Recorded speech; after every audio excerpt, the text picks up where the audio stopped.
So today, what we'll start with is the experiment number 3. All right. All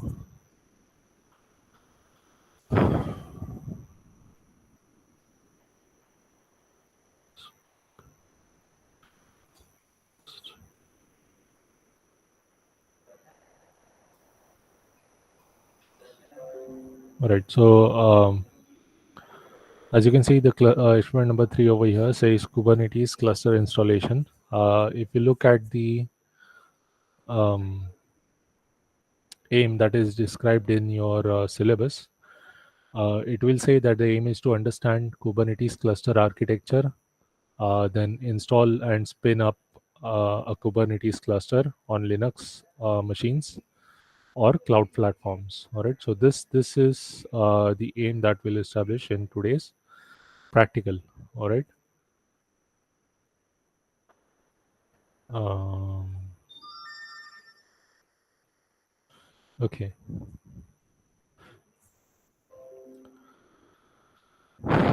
So let's just first see the architecture. Uh, the prerequisites for this lab uh, are two Amazon EC2 instances, that is Ubuntu instances. All right. You can also use VirtualBox instead if you want to do it on a local machine. The requirements for one of them, that is the master node, is that it should contain 2 cores of CPU and at least 4 GB of RAM. All right. So those are the two requirements for the master node. For the worker node, 1 core of CPU and 2 GB RAM will be enough. Okay. So um, let me just first brief you about what Kubernetes is. All right. So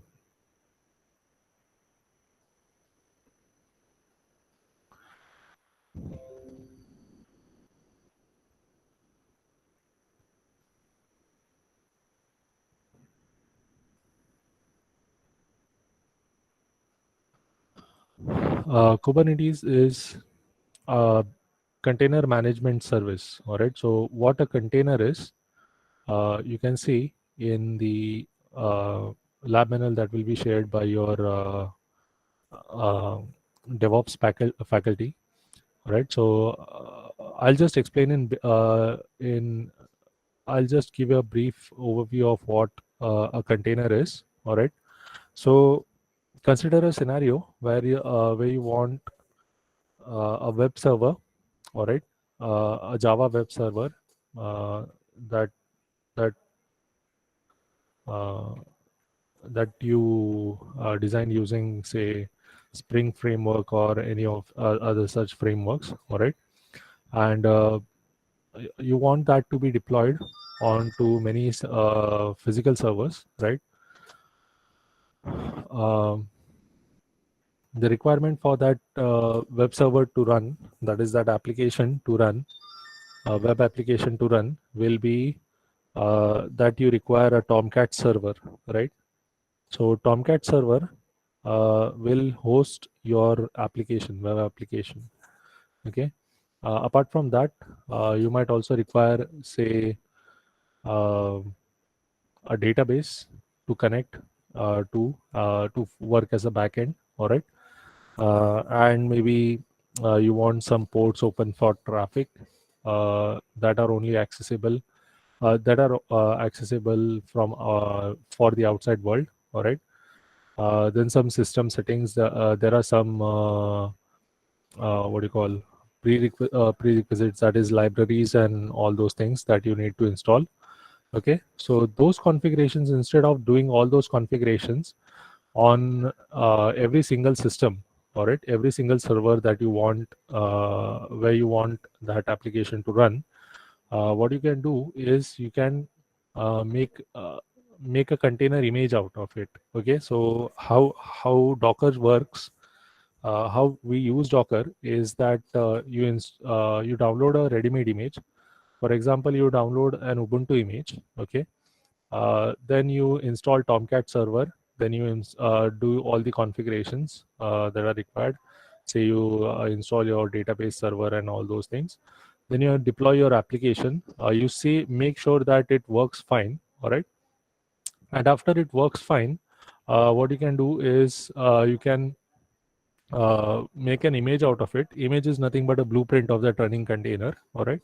So when you run that image on, when you create a container out of that image on any server which contains a Docker engine, what will happen is those same configurations will be applied on those server, and you will have uh, that service or that web application running on that very server. Okay, so this container, this is very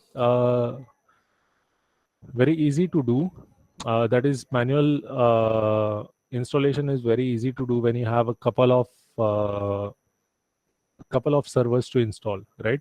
Moreover, when there is a failure, when there is a failure which occurs when one is monitoring that container, right? So it goes off.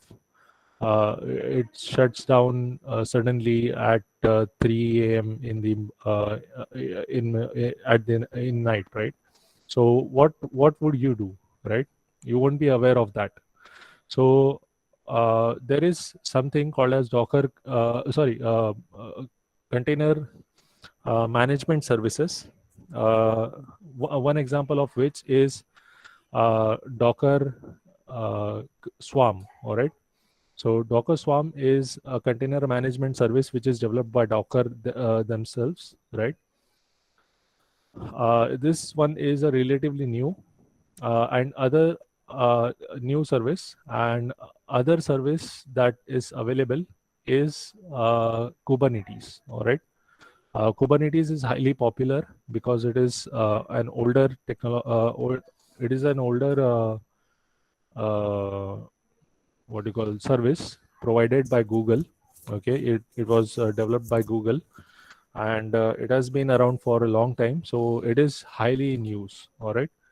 So if you want to make a comparison, that would be between Docker Swarm and Docker Swarm and Kubernetes, and not between Docker and Kubernetes. Okay, Docker is a container service, all right, and Docker Swarm is a container management service. All right, you can just read through the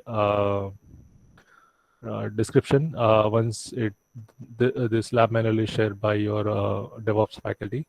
So something similar to this is Kubernetes. All right. So now what this Docker Swarm is actually included in your DevOps uh, self-learning topics. It is mentioned under self-learning topics in DevOps lab, so you can get to know about it. All right, if you want, if you are very curious about it. What we'll do in this practical is learn about Kubernetes. All right, so what we'll do is understand how Kubernetes works, what its architecture is, and spin up clusters and add, say, worker nodes to that cluster. All right. So this basically is the architecture of Kubernetes. All right. So there might be multiple master nodes. Okay. Multiple because you don't want your cluster to fail. All right. So if your EC2 instance, if your cluster, for example, was all um, in one geographical location, all right. So you deployed a server in, say, AWS, one of the AWS region, all right, and that region faced certain kind of failure problem, all right, maybe power cut or any extreme kind of failure, right? So in that case, you want your master to be replicated somewhere else, right? So that is why you will have two masters, at least in a real-time situation. Here will demonstrate it with one master only and one node only. All right. So you'll have multiple nodes also, uh, which are connected to each other via something called as a pod network. All right. Pod is the basic functional unit, or you can call it as an abstraction over this machine. All right, this virtual machine that we have, this Kubernetes machine, it's a basic functional unit of Kubernetes. Everything inside a Kubernetes is a pod. So as we say in Java, everything is an object. Similarly, everything in uh, Kubernetes is a pod. All right. So all these processes that run on both master and the slave or the node worker machine are all uh, running inside the pod. So you will have a pod inside which you will have your container running. Okay. Once you have made your containers, you can install it. The advantage of installing this is, say, if you have a single server, right? Uh, Now a single server, uh, instead of having a single pod on a single server, what you can do is replicate the number of instances on a single server. All right. So what that will do is it will distribute the traffic among those pods. All right. Automatically, and this all this work, that is distribution of traffic, is done by Kubernetes itself. All right. Kubernetes master will Kubernetes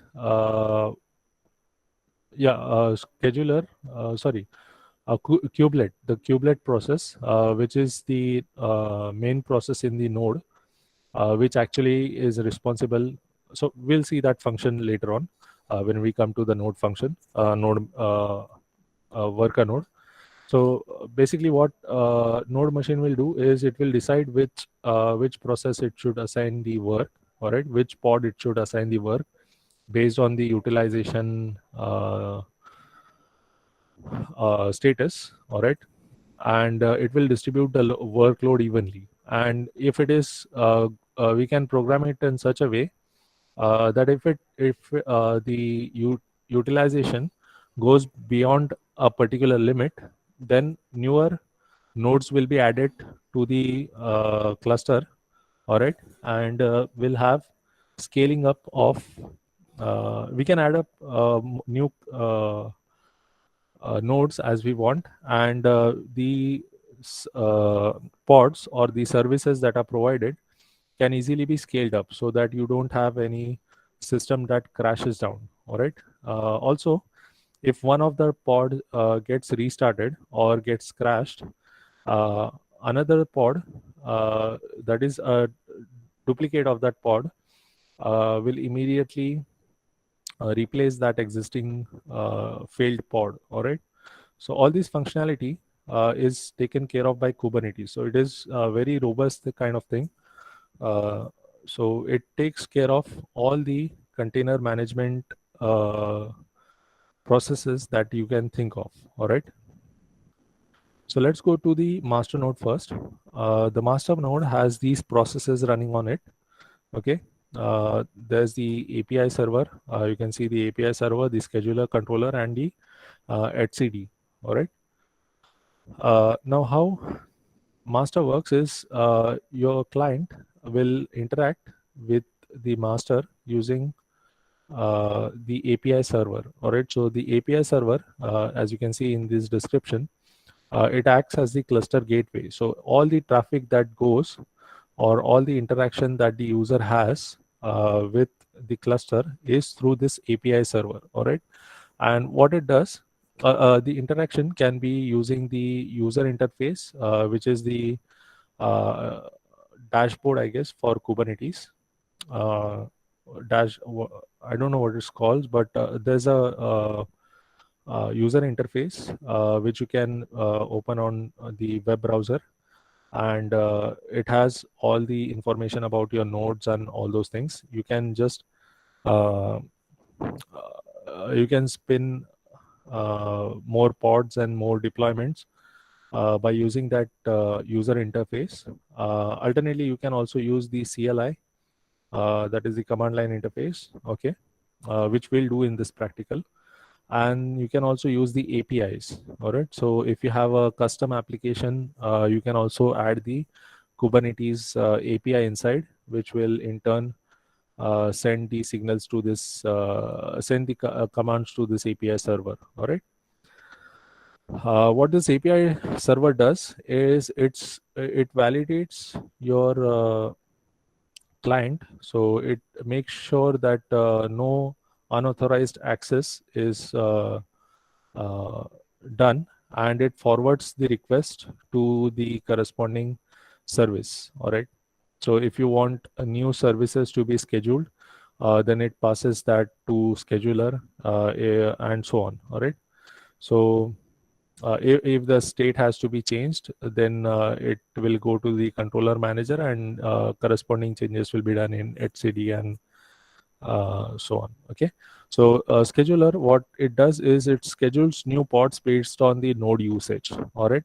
So for example, in this case, you can see that there are only 3 pods running over here, and there are 4 running over here. We'll just consider there are 2 pods, 2 servers. We'll just ignore these 2. Okay.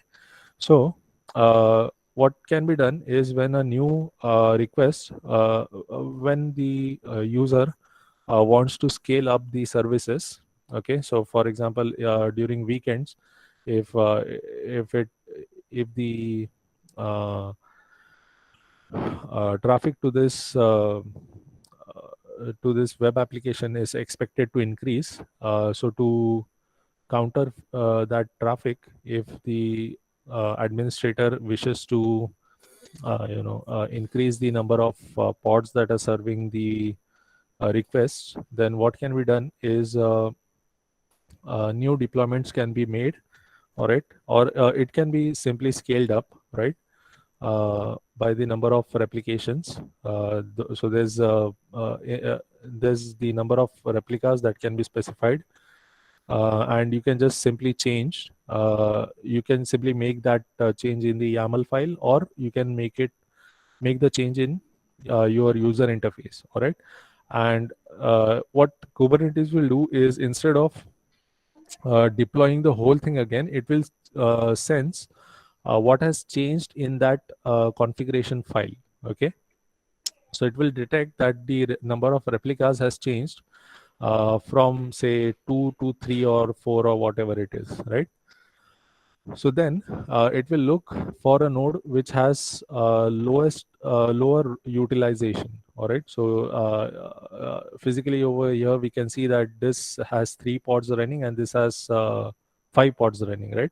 So what it will automatically do is, since this has less utilization, and also based on the memory and processing power, it will make a judgment or of whether to schedule it on this server or on this server. Okay. So that is the job of the scheduler. Controller manager, what it does is it detects changes in the cluster. So as I said, if you change the number of replicas, or if any one of the pods fail, then it detects that change, and it makes the necessary request to either the scheduler if um, uh, that instance has failed, or as the need might be. All right. So in case of pod failure, it directs the scheduler in which in turn directs the respective worker kubelet to spin the pods. Okay. So spinning of new pods is not done by the master. All right. Everything that is done on the node, all right, everything that is done on the node is done by the kubelet process. Okay. There's nothing that master will do on the node machine. All right. It will only direct the kubelet process to make the necessary changes, and the kubelet will do all those changes. Okay. So this point you should remember. Master node does not make any changes itself. It only instructs the kubelet process to do the necessary changes, and kubelet in turns does that on the node machine, that is the worker node. All right. What is HCD? The next process in the master is HCD, which is a key value storage. All right. So it's a key value store, and what it stores is actually uh, it it stores all the state changes and the health and all those things, right? So it stores whether the cluster is healthy, this information of whether the cluster is healthy or not, then what resources are available, all right? Resources being the RAM, the processor speed, and all those things, all right? And did the cluster state change? So, as I said, if you change the number of replicas, or if any one of them fails, or there is some network issue, so those things it will detect, all right? It does not store any application data, all right? So application data is not at all stored in HCD. The only thing that is stored in HCD is the cluster information. So this is also called as the cluster brain, because all the information about the cluster is actually stored in this HCD storage, all right?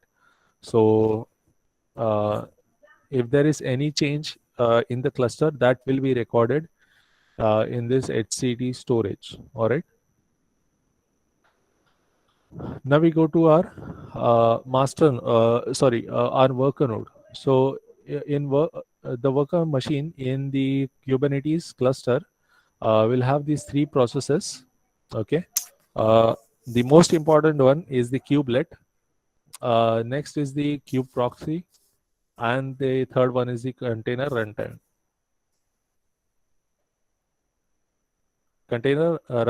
Okay. So what kubelet does, as you can see, there are two pods. One is hosting the application, the other is hosting the database, all right? And there's a service. This service is it actually holds the information about your IP address and all those things, so that if one of the pods fail, all right, it will not affect the IP address, because if you are running an EC2 instance, for example, it should have a always have a static IP address. Okay, so the IP address will not be coupled with this your pod. Yeah, it will actually be coupled with your service, so it will so that it does not affect the uh, failure. It is not affected when there is a failure, all right? So you can see that there is the kubelet process, there is the container runtime. Container will go one by one what they are, all right? And then the pods and all these services. So kubelet is responsible for interacting with the master node, and it is also responsible for managing pods. I should say on worker. Okay. So everything, as I said, everything in Kubernetes is a pod. All right, it runs in a pod. So uh, all the services that run on a node machine or the worker machine are controlled by kubelet process. Okay. Then uh, so all these things that is spinning up new say pods, maintaining the IP, creating, giving them IP addresses, storing the IP addresses. All these things are done by the kubelet process. Okay. The kube proxy, what kube proxy does is it establishes the communication between the pods and services. Okay. So for example, and it does it in an intelligent service for forwarding method. So what I mean by that is, consider this scenario where uh, this application needs to access a database, all right? So instead of forwarding this request to just any so there are two nodes in this cluster, right? So there are two nodes, and they contain the same application and the database also. So instead of just simply forwarding this to another to the database instance or to the database pod on another machine, it will make an intelligent decision of whether it is whether it is uh, feasible, or whether it is what you call profitable to send it to another machine, or is it best that we send it to the send the request on the same machine, right?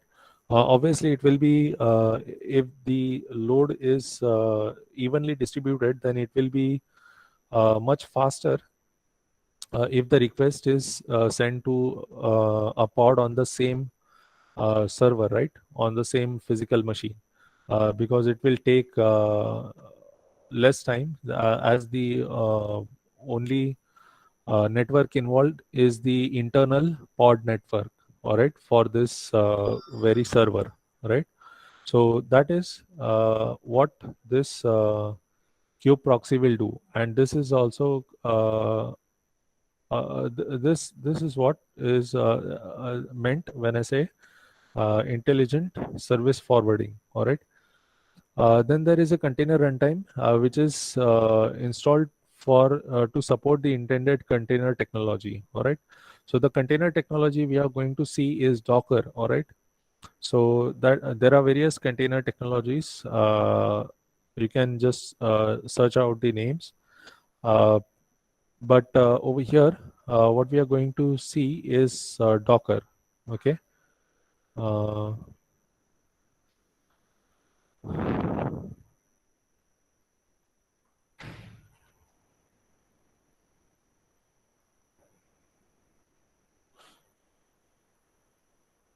okay, I guess Splunk is another technology, but let it be. So, in order for this Kubernetes to manage Docker containers, it has to have Docker installed, the container runtime installed on each machine, all right, including the master. So, we'll require the container runtime available over here, all right. So that those are the three processes that need to be installed on the node machine.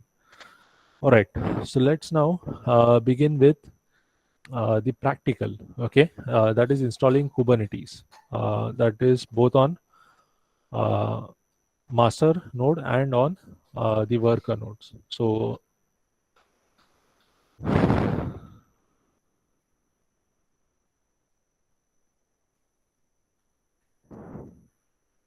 I hope everyone has AWS account. So uh, I'll post this video link on Classroom.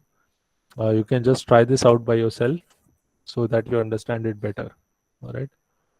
Sign in as a root user.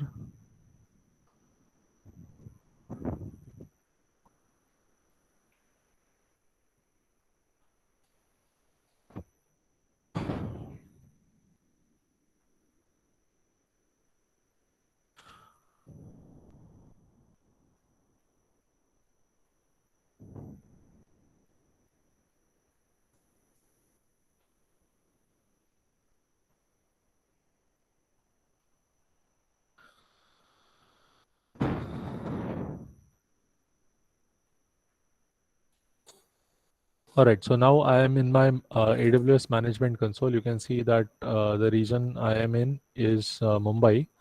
I'll just go to my EC2 uh, dashboard. All right. You can see there are no instances that are running, but I have a couple of instances which I have created yesterday. Sorry, I'll just rename them so we can create them again. All right. I'll just walk. If you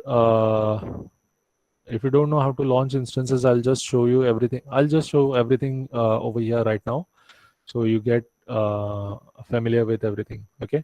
So when you come to your AWS EC2 dashboard, You'll click on launch instance. By the way, this method, this procedure, I guess, is already included in your DevOps lab, or maybe in the first practical of advanced DevOps. I'm not sure.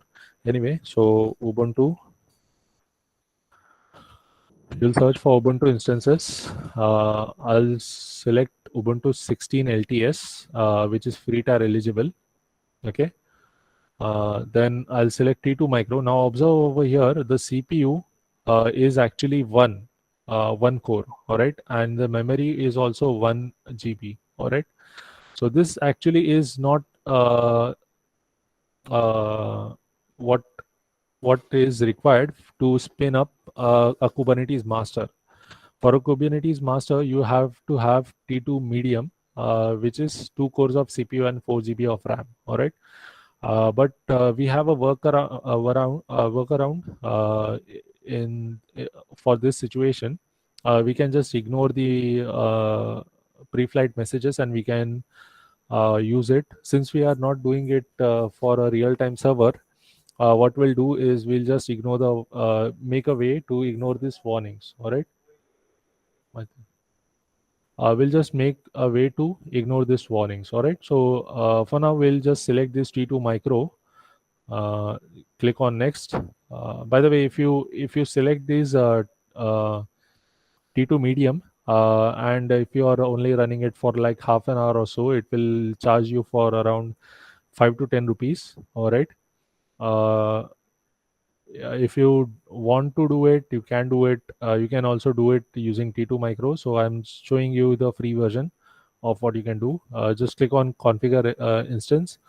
The instance number of instances I want, I will click change from 1 to 2, because I want one node for master and one node for the worker node.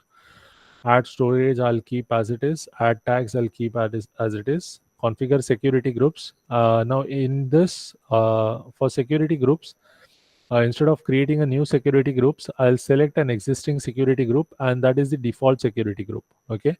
Now this default security group has enabled all traffic for it, all protocols and all port ranges. Okay. So everything is in short, everything is open for this default security group. Okay. So you don't want to use this default security group if you're doing it on a real-time server. That is, you want to install it uh, for a commercial thing. All right. You only want to enable the ports that you actually intend to open.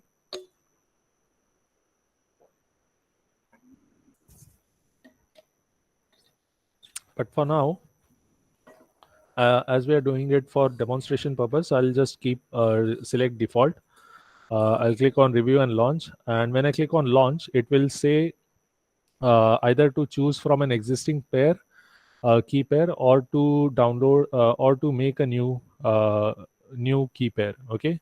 So if you don't have any instances already, you will get this new key pair. All right. Which you can do. That is, you can just name it something. All right. Say for example anything, and then download that key pair. All right. For now, what I'll do is I'll choose the existing key pair because I have already downloaded it. So this kubesec key, RSA key, is I what I have already. So I'll just launch this instance. Okay.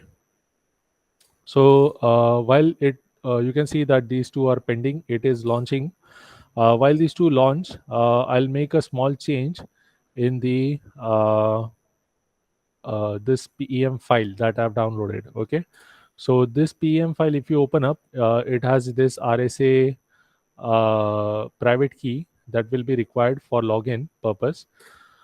If you are on Windows, what you'll need to do is you'll have to right click on this, go to properties and go to security.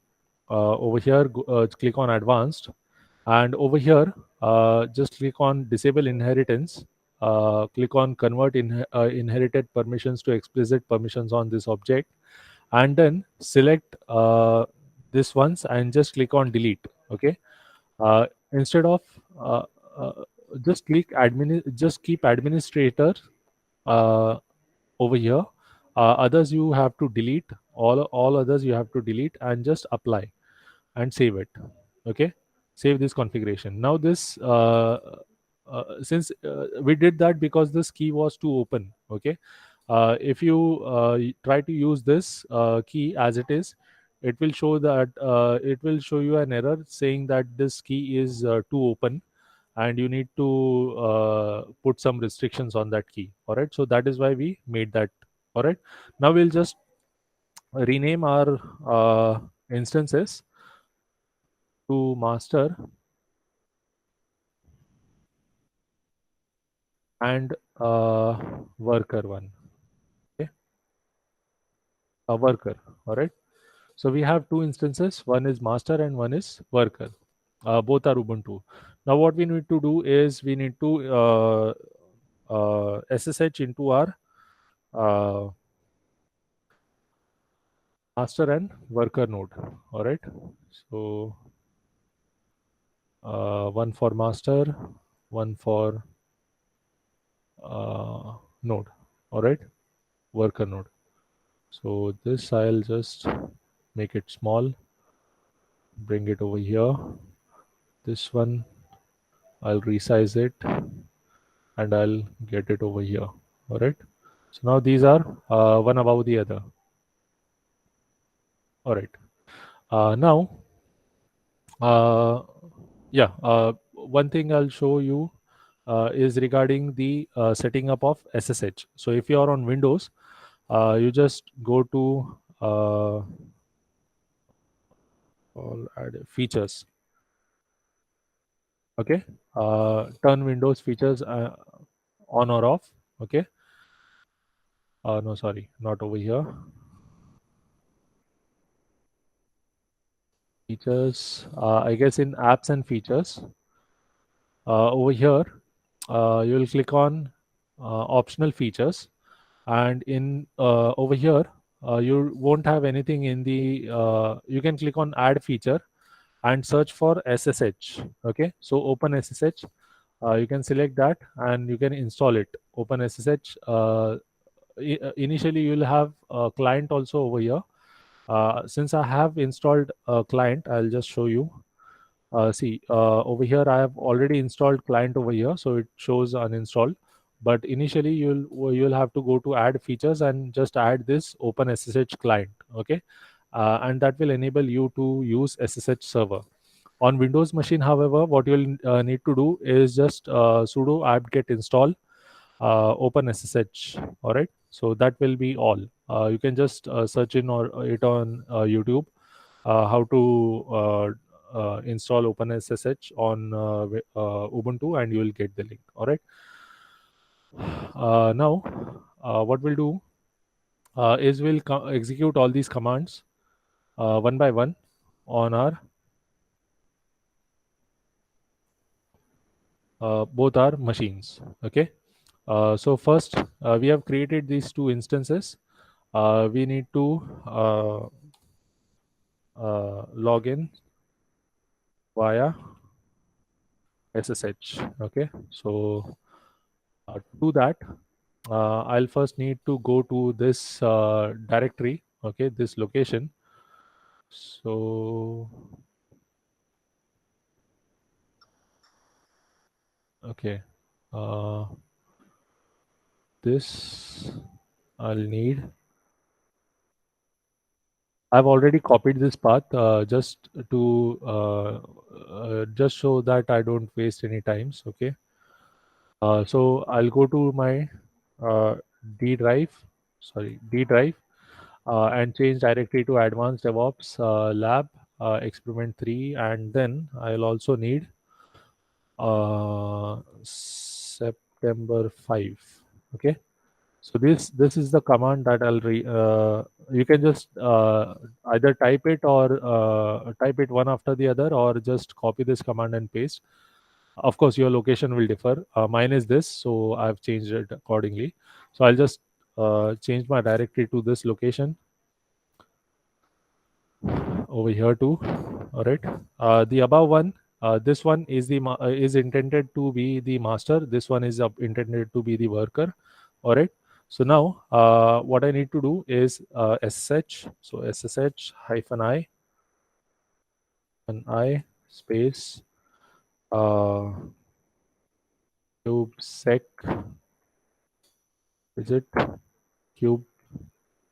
Yes, kubesec dot pem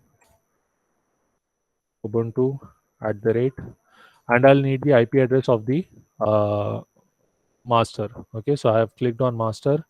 I'll just copy this IP address, public IP address, and I'll paste it over here. Okay, and enter. Okay, it uh, it did that twice. So I'll just copy this, I guess, first. Oh no, sorry, I should paste it here. Copy it again. Right click, edit, paste, and enter.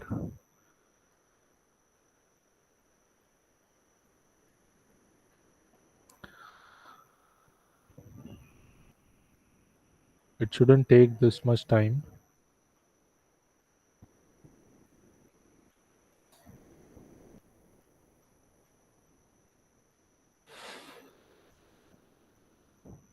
Timed out.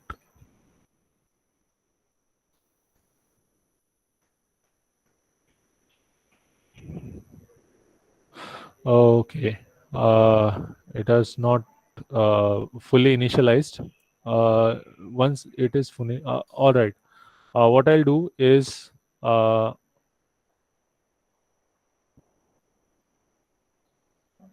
see, it has to run the checks. Once it actually runs the checks, status checks, it will be enabled. So what I'll do is I'll just run the other servers because I want to show you this running.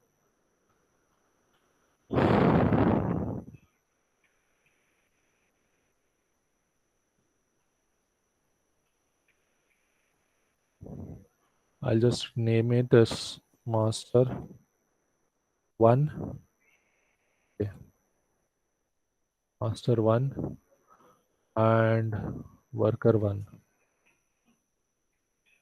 These are instances that I have already created yesterday. Okay, I just want these. This instance state should be running, and the status check should be checked. That is the reason why it is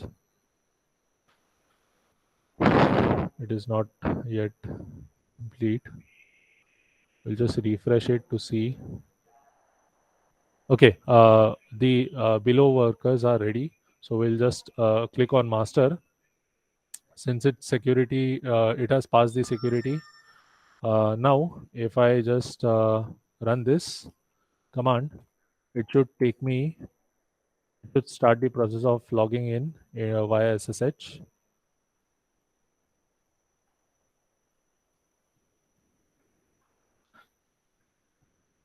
Okay, in the meantime, what I'll do is I'll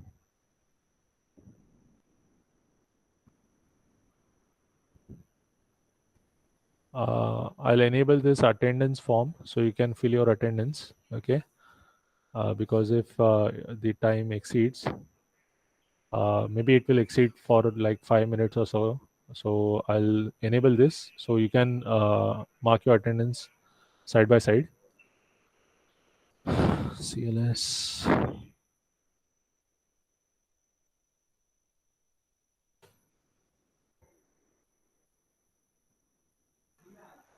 Kubesec.pem. Is it not present over here? It is. What is the properties? It's all set.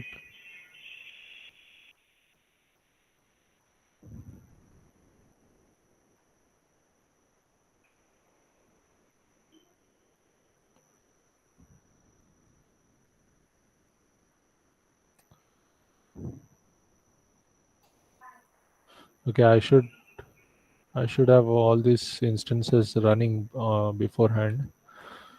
It takes a lot of time processing. I should have kept them up and running. Okay, my bad.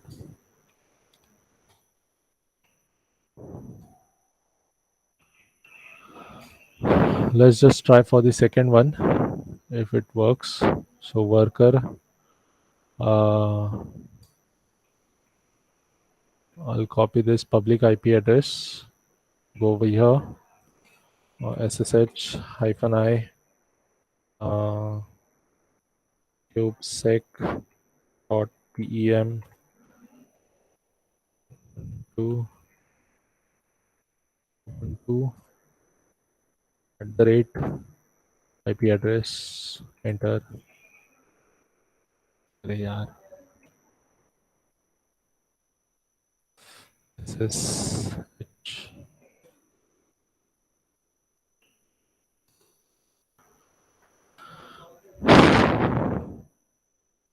It generally doesn't take such long time. I don't know why it is taking too long. Okay. How about master one? Copy this public IP address.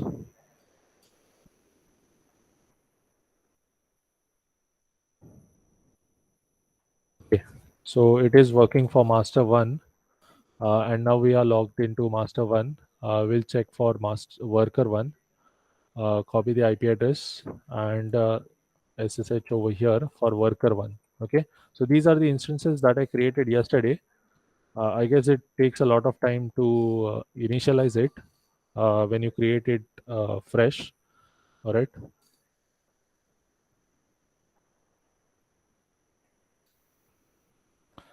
Now, since I am on the master node, uh,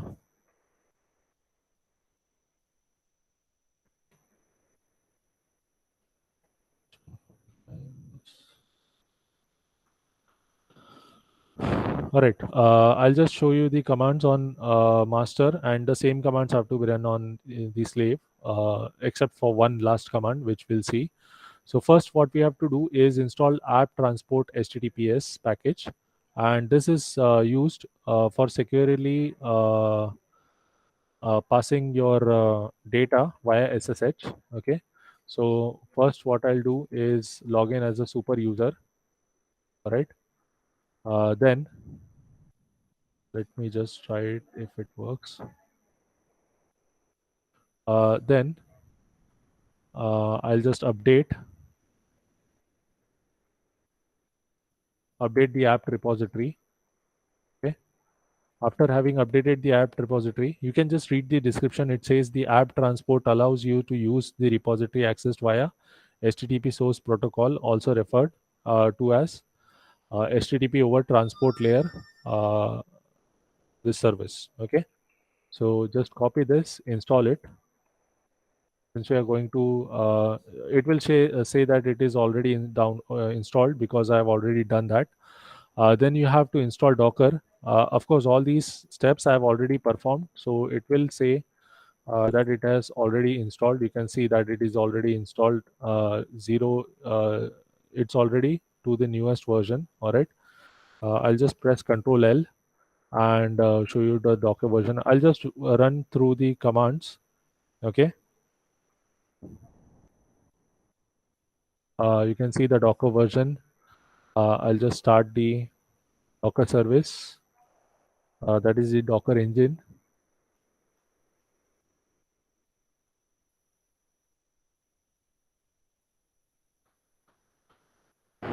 Then enable Docker. By the way, these commands you just have to do execute all these commands on the worker as well as the master node. All right. Then you have to add the Kubernetes key, signing key for your in your app package. Okay. So to do that, you'll need to install curl first. Curl is used for downloading, uh, copying your URL. All right. Uh, you can see that all these is already installed actually. Then you'll run this command, which is actually the key uh, used to download. All right. So you'll set that. You can read this since you are downloading the Kubernetes from non-standard repository, which is APT, right? It is essential to ensure that the software is authentic. This is done by adding this signing key. All right. Then you have to add the apt repository download location in apt. Okay. So you know how we install everything from apt, right? uh, that is apt get install and all those things, anything, any um, service or any software, right? So this in this sources of apt we have to we have to append the Kubernetes source. All right. So in this list of sources, we want to add a list called Kubernetes dot list. And when we click, you can see that it is already, I've already saved this location. So deb this path is already stored. I will just click on Control X, and then you what you need to do is apt-get update. Again, it will only show me that it is already done that. Okay, it will not take time. That is because I'm showing everything on the servers that I've already installed it on. Okay, and that is because the newer servers take a lot of time to configure. Anyway, so install Kubernetes components. This uh, finally, this is the since you have configured your APT repository, now it knows from where to fetch the Kubernetes components. So when you say download kubelet, kubeadm, kubectl, and Kubernetes CNI, it actually knows from where to uh, download all these things. Okay, so it is all configured in your apt apt repository source. All right. So when you click, when you enter, it says it's already installed and installed to the newest version. You can see it from here. All right. Then to configure the security group, uh, the C group, uh, you have to turn off the swap area.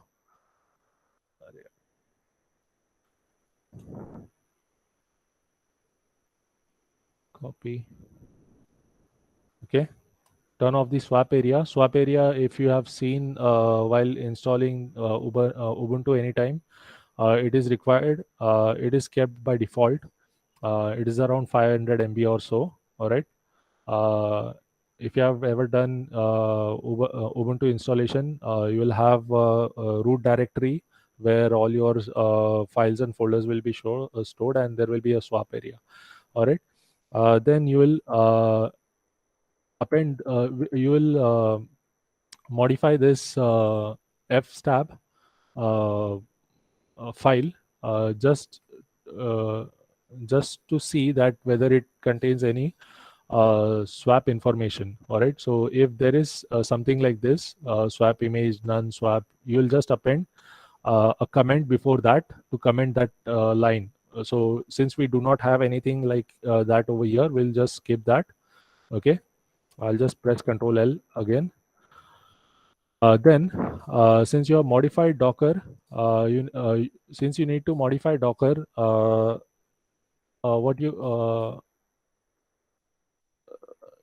yeah, so you need to create a Docker file over here, all right, folder over here, and that is make a Docker directory, all right. It will say that it already exists. And you have to configure the settings, all right, for Docker daemon. So this settings you will just simply copy, all right, and paste it over here. After you paste it, you will just restart your Docker. So you will click on copy this and systemctl restart Docker. Once you have done that, what you'll do is initialize your cluster. To initialize your cluster, you can simply use kubeadm init. All right, but since we have less CPU and less RAM, you'll select this line below. Uh, you can just try this Cubadium. Okay, uh, paste it over here. You can see that it will give us an error. All right, and it will say try using the ignore flag. All right, so here you will see that it says try using this ignore flag, and that is what exactly we'll do over here. So we'll just copy this, and okay, it did not copy everything.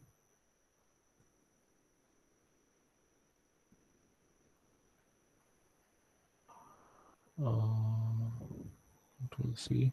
Just bear with me for a few minutes.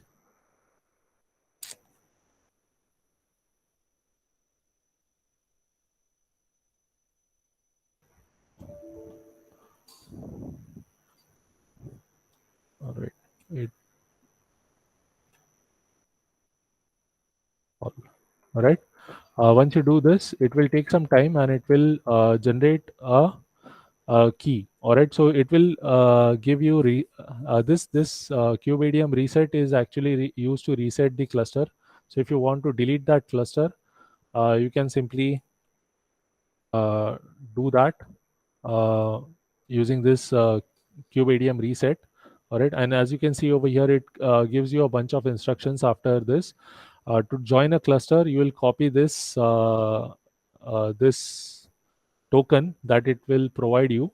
All right, I'll just say paste it over here. All right, uh, and I'll remove the space. All right, so I've copied the token over here. Now all I'll need to do is once I have done all these, yes. Apart from doing this, you'll need to run these three commands. Okay, these three commands are already specified over here. To start using your cluster, you need to run this as a regular user. So you will do these three commands are all pasted over here, or you can just run this one command. Okay, after that, you will need to initialize a pod network. Okay. Now a pod network, you can just visit this website, this link to see what kind of pod networks are available. As I said, the pod network is what carries your traffic between the pods. All right. This lines indicate the pod network. So that there are various types of pod networks. What we are using over here is a flannel network. All right. To use that, you'll simply copy this command. After you have pasted these three commands, okay, so just copy and paste it over here. What happened? I guess you'll have to do it line by line. Okay, just a few minutes and I'll be done. Let's see.